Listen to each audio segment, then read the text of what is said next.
Shalom, chers frères et sœurs. En ce jour, je viens par ma voix vous parler du Seigneur Jésus-Christ. Vous savez, si tu acceptes Jésus-Christ, ta vie changera. Si tu acceptes Jésus-Christ, il viendra s'occuper de tes problèmes, il viendra s'occuper de toi et il te donnera le paradis, le royaume des cieux, il te donnera ton salut. Jésus-Christ est mort pour que toi tu sois. Jésus-Christ est mort pour que toi tu aies la vie éternelle.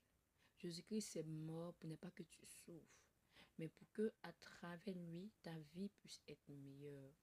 Jésus-Christ peut t'assurer un avenir et de l'espérance. Il a dit dans Jérémie le chapitre 29, le verset 11, que j'ai formé des projets sur vous, dit l'Éternel, des projets de paix et non de malheur, afin de vous donner un avenir et de l'espérance.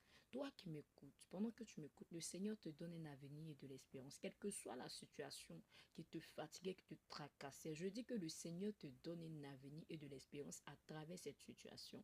Vous savez, Ruth avait tout perdu, même Naomi avait tout perdu, mais elle ne savait pas que par sa belle-fille, Dieu allait lui redonner le réconfort.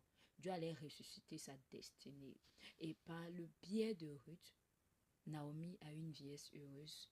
Et par le biais de Naomi, Ruth a eu une jeunesse heureuse et une vieillesse encore très heureuse auprès de Boaz. Quand tu mets ta confiance en Jésus, Jésus transforme ta vie. Quand tu lui fais confiance, rien, aucune situation ne peut te submerger.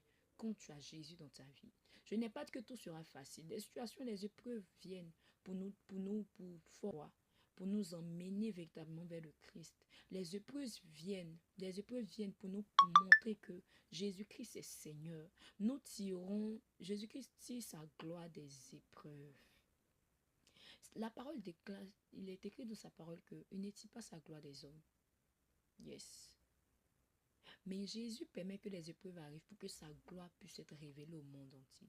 Tu peux pas être un oint de Dieu, un élu de Dieu, un enfant de Dieu, une épouse de Dieu et ne pas traverser de preuves, ne pas avoir de problèmes. C'est impossible.